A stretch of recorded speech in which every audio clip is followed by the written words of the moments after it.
नमस्कार दोस्तों, द हिंदी पाठशाला 91 चैनल में आपका स्वागत है। दोस्तों, हम पढ़ रहे हैं हिंदी व्याकरण और हिंदी व्याकरण में हम अति महत्वपूर्ण प्रश्नोत्तरी पढ़ रहे हैं, जिसमें इस व्याकरण की प्रश्नोत्तरी के अंदर आज की हमारी क्लास नंबर जो है वो है 30 यानी 30, क्लास नंबर 30। इसके अंदर दोस्तों हम संधि के प्रश्नों को व्याख्या के सहित हल कर रहे हैं और ऐसे पढ़ेंगे कि 5 मिनट के अंदर आपकी संधि हो जाएगी आपको कंप्लीटली याद। तो फिर आइए दोस्तों, बिना देर के आज की क्लास को हम शुरू करते हैं। आज का हमारा प्रश्न नंबर 1 है। पहला प्रश्न है, विसर्ग संधि का उदाहरण है। दोस्तों, विसर्ग संधि का उदाहरण है, आपको इन 4 उदाहरण दिए हुए, इनमें से विसर्ग संधि आपको बतानी है कि कौन से शब्द के अंदर विसर्ग संधि है। पहला देखिए, शब्द है भास्कर, दूसरा है सुरेश, तीसरा विद्यार्थी और चौथा इत्यादि। तो आखिर इन चारों में से किसके अंदर विसर्ग संधि है? चलिए देखते हैं, एक एक के हम पहले टुकड़े करते हैं और टुकड़े करके इनको हम समझते हैं अच्छी तरह से। इससे पहले दोस्तों हम इसको थोड़ा मिटा देते हैं। बात करें हम भास्कर शब्द की दोस्तों, तो भास्कर की संधि विच्छेद अगर हम करेंगे तो पहली बात है कि भास्कर की संधि होगी बा प्लस कर।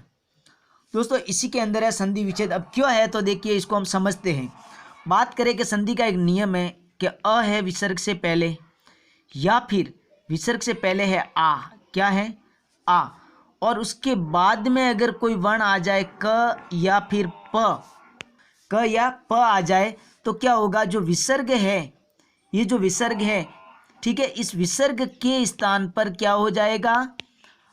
इस विसर्ग के स्थान पर हो जाएगा आपके हलंत दंत्य स। क्या हो जाएगा? हलंत दंत्य च। तो इसके अंदर हमारा पहला जो आंसर है वो है भास्कर। भास्कर शब्द के अंदर संधि विसर्ग संधि है। अब बात करें तो फिर सुरेश शब्द है, इसके अंदर कौन सी संधि है? तो चलिए देखते हैं इसकी संधि विच्छेद करें तो देखो दोस्तों, इसके अंदर सुरेश ए, क्या टूट रहा है? ए टूट रहा है। ठीक है, क्या टूट रहा है? ए। अब बात करें ए किसमें टूटेगा, तो ए टूटेगा, ए किससे मिलकर बना हुआ है? यानी ए बना हुआ है अ प्लस ई से। किससे मिलकर बना हुआ है? अ प्लस ई से। यानी इसकी संधि विच्छेद क्या हुई? देखो, सु के साथ अ जुड़ा, ठीक है, सु, ये र अलंत रह गया ना पीछे। चलो इसको एक बार इसको मिटाते, थोड़ा समझते इसको।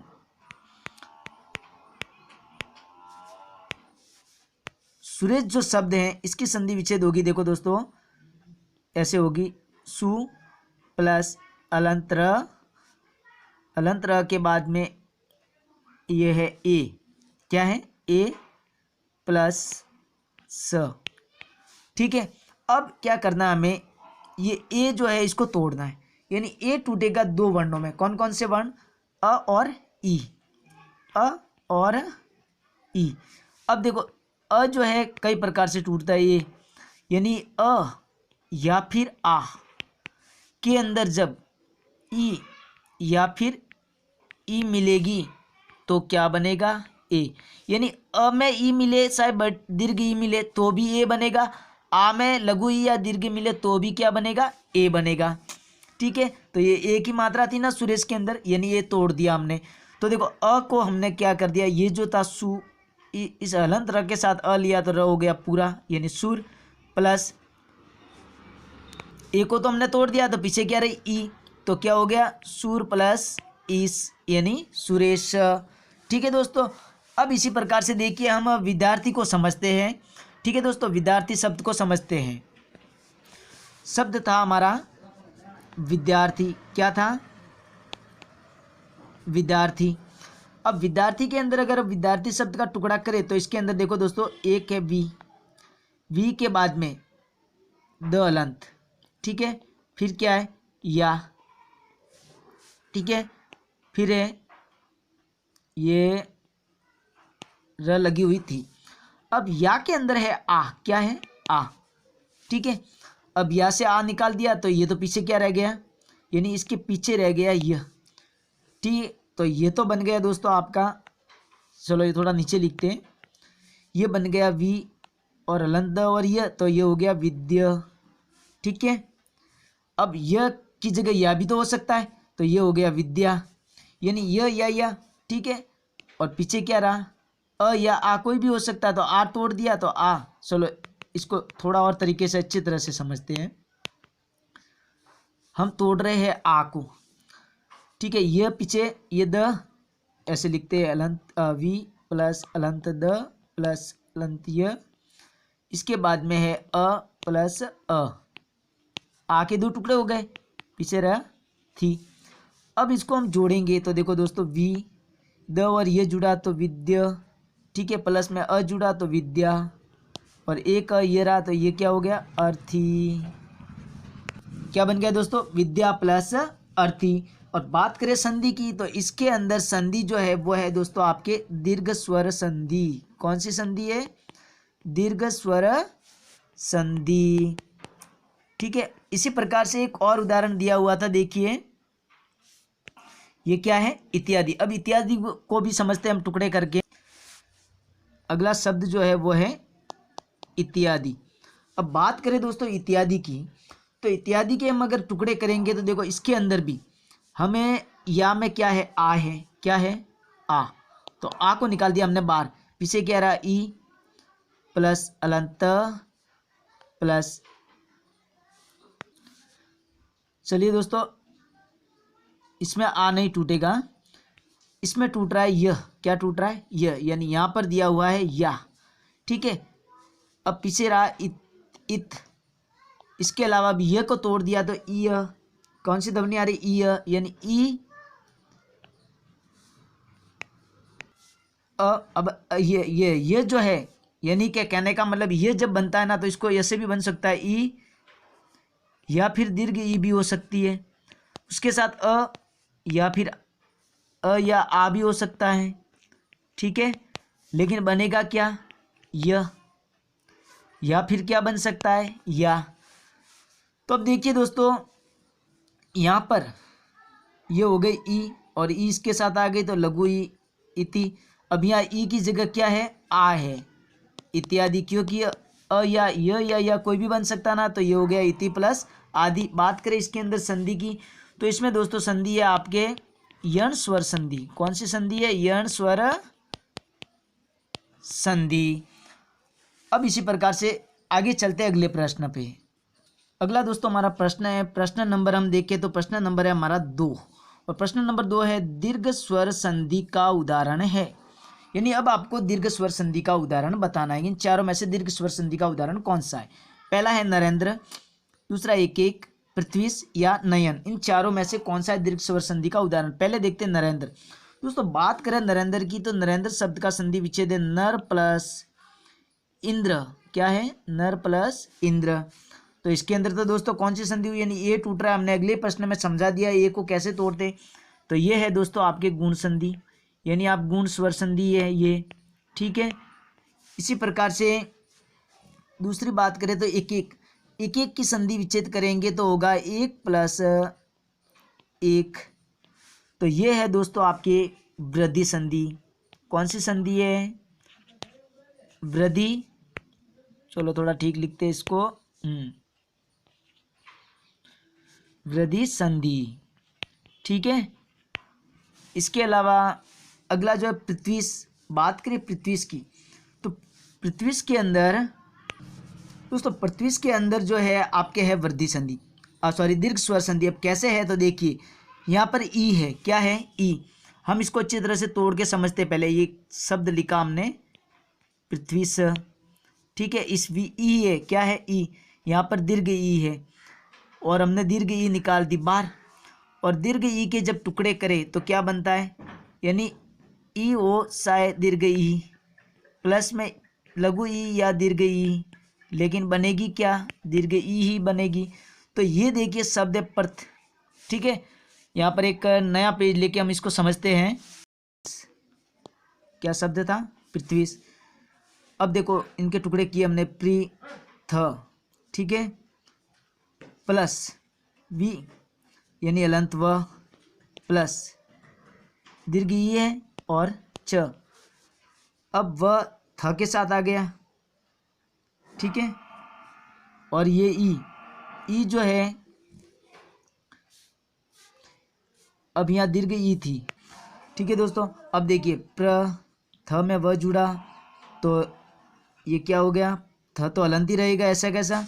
व में ई जुड़ी तो हो गया पृथ्वी, सॉरी ये बड़ी ये दीर्घ ये हो गया पृथ्वी, ठीक है। प्लस इस पृथ्वी प्लस इस, यानी कौन सी हो गई संधि, ये हो गई आपके दीर्घ स्वर संधि दोस्तों, दीर्घ स्वर संधि, ठीक है। अब देखिए वापस उसी प्रश्न पे चलते हैं। अब अगला जो शब्द हमारा लास्ट रहा वो है नयन। तो दोस्तों नयन के अंदर कौन सी संधि, नयन के अंदर ध्वनि आ रही है अय की, किसकी आ रही है, अय की ध्वनि आ रही है।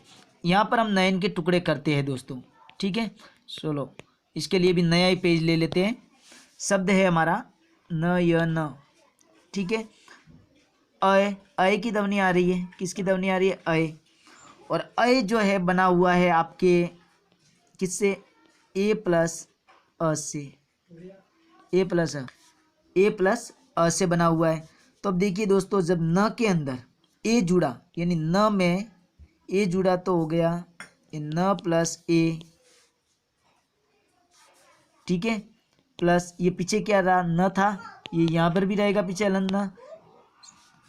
चलो अब अ प्लस न, ठीक है। तो ये संधि हो गई, न में ए जुड़ा तो हो गया ने प्लस अन, ठीक है दोस्तों। तो कौन सी संधि हो गई, ये हो गई आपके अयादि संधि, यानी अयादि कौन से स्वर संधि का भेद है, पांचवा। अब इसी प्रकार से वापस उसी पेज पे चलते हैं। तो दोस्तों प्रश्न नंबर 2 का हमारा सही आंसर कौन सा हो गया, दीर्घ स्वर संधि का पृथ्वी स, इसके अंदर दीर्घ ई के टुकड़े हुए थे, ये हमारा सही आंसर।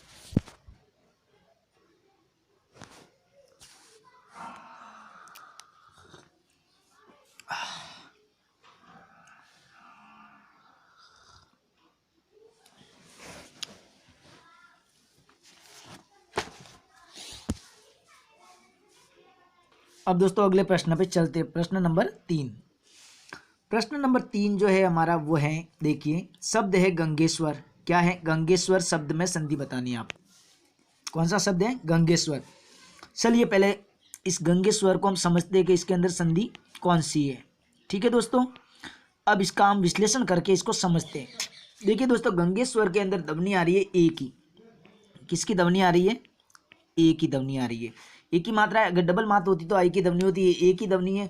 अब आप सबको पता है कि ए जो है वो किससे मिलकर बना हुआ है, यानी ए अ या आ के साथ जब लघु ई या फिर दीर्घ ई जुड़ती है तो बनता है ए। तो क्या बनता है, ए बनता है, ठीक है दोस्तों। तो अब देखिए यहाँ पर ये आ और ये ई क्यों है, क्योंकि देखिए पीछे रहा गंग ग, ठीक है, ग रहा था क्योंकि हमने ये तो निकाल दिया था तो पीछे हलंत ग रहा था। इसके अलावा पीछे रहा था ये हो गया था ए के हमने टुकड़े कर दिया आ प्लस ई में, ठीक है। और पीछे क्या है छ, और इनको जब जोड़ा तो देखो ग हलंत ग के अंदर हमने आ जोड़ा तो हो गया गंगा, प्लस यहाँ पे दोस्तों ये हलंत स था, इसके अलावा व और र पीछे था, ठीक है। तो ये हो गया ईश्वर, यानी गंगा प्लस ईश्वर, गंगेश्वर। तो कौन सी संधि है दोस्तों, इसके अंदर संधि जो है वो है गुण संधि, क्योंकि ए किस में बनता है, गुण संधि के अंदर ए बनता है। तो इसका हमारा सही आंसर कौन सा हुआ, नंबर 1 अ, गुण स्वर संधि इसका सही आंसर है। यानी इसके अंदर विसर्ग संधि नहीं है, व्यंजन संधि नहीं है, दीर्घ संधि भी नहीं है। कौन सी संधि है, गुण स्वर संधि। अब इसी प्रकार से अगले प्रश्न पे चलते हैं। अगला हमारा प्रश्न नंबर 4 जो है दोस्तों वो है सदैव। शब्द क्या है, सदैव। सदैव शब्द का संधि विच्छेद होगा, यानी आपको सदैव शब्द का सही संधि विच्छेद बताना है। चलिए इसका सदैव का संधि विच्छेद करते हैं हम। हमने शब्द लिख दिया चदैव। अब देखिए दोस्तों डबल मात है, मतलब किसकी ध्वनि आ रही है, आई की ध्वनि आ रही है, किसकी आ रही है, आई की ध्वनि आ रही है। और आई है वो किससे मिलकर बना हुआ है, आई बना हुआ है अ या आ प्लस ए या आई, तो क्या बनेगा, आई बनेगा। ठीक है दोस्तों, यानी कि इसका संधि विच्छेद। अब इस शब्द को तोड़ते हैं हम, देखिए लिखेंगे हम यहाँ पे स अलंत द प्लस ये आ प्लस ये ए, ठीक है, क्या होगा ये ए प्लस व। तो ये देखिए दोस्तों, स अलंत द में आ जुड़ा तो हो गया सदा, और प्लस ए व, सदा प्लस ए व। तो ये रहा शुद्ध शुद्ध कौन सा है, सदा प्लस एव, ये रहा दोस्तों सदा प्लस एव, यानी ब हमारा सही आंसर है। अब आप कहोगे कि इसके अंदर संधि कौन सी है, तो ए या आई किस में बनते, ए बनता है किस में बनता है, आई वर्धी संधि में। तो दोस्तों इसके अंदर जो संधि है वो है आपकी वृद्धि स्वर संधि। ठीक है, आप ऐसे लिख सकते हो वृद्धि स्वर संधि। ठीक है, अब इसी प्रकार से चलते अगले प्रश्न पे। दोस्तों अगला प्रश्न नंबर 5 और लास्ट प्रश्न है आज का ये हमारा, ये है यण संधि का उदाहरण नहीं है। यानी इन 4 उदाहरण दिए हुए, इनमें से आपको यण संधि का उदाहरण कौन सा नहीं है ये बताना है। ठीक है, पहला है अत्यधिक, दूसरा यद्यपि, तीसरा प्रत्येक और चौथा तथैव। देखिए यण संधि का उदाहरण कौन सा है। बात करें जब अत्यधिक की, तो अत्यधिक की संधि होती है अति प्लस अधिक, अति प्लस अधिक, अति प्लस अधिक। क्यों, क्योंकि इसमें यह टूट रहा है और यह जो किससे मिलकर बना हुआ है, ई प्लस अ से। ठीक है, तो अलंत त के साथ ये इस प्रकार से अलंत त था, इसके साथ ई आ गई। ठीक है, और पीछे क्या था, दिक। ठीक है, तो ये हो गया अति प्लस अधिक, अधिक। ठीक है, अधिक, अति प्लस अधिक, अत्यधिक। ठीक है, अब बात करें यद्यपि की। ठीक है दोस्तों, तो यद्यपि यानी यदि प्लस अपि, यदि प्लस अपि मतलब इसमें भी यह टूट रहा है, इसका मतलब यहाँ भी कौन सी संधि है, यहाँ भी यण संधि है, इसमें भी यण संधि है, पहले में भी दूसरे में भी यण संधि है। बात करें प्रत्येक की, तो दोस्तों प्रत्येक का संधि विच्छेद होता है प्रति प्लस एक, प्रति प्लस एक। क्यों, क्योंकि इसमें भी यह टूट रहा है और यह हमेशा बना होता है ई प्लस अ से। ठीक है, यानी सब जगह यह टूट रहा है, इसका मतलब यहाँ पर कौन सी संधि है, तीनों के अंदर यण संधि है। तो फिर हमारा सही आंसर कौन सा होगा, द, क्योंकि यण संधि का उदाहरण नहीं है। तो चलिए देखते, पहले हम तथैव के अंदर संधि कौन सी इसका पता करते हैं। दोस्तों तथैव का संधि विच्छेद होगा तथा प्लस एव। ठीक है, तथा प्लस एव, यानी इसके अंदर संधि कौन सी है, इसमें दोस्तों संधि जो है हमारा सही आंसर तो ये यण संधि का उदाहरण नहीं है, और इसके अंदर संधि जो है वो है वृद्धि संधि। कौन सी संधि है, वृद्धि संधि। ठीक है दोस्तों, और आज की क्लास को हम यहीं पर समाप्त करते हैं। दोस्तों हमारी वीडियो कैसी लगी आप हमें कमेंट करके बताएं, और अगर वीडियो अच्छी लगी है तो वीडियो को लाइक करें, ज़्यादा से ज़्यादा शेयर करें, और अगर आप हमारे चैनल पर नए हैं तो हमारे चैनल को सब्सक्राइब ज़रूर करें। धन्यवाद।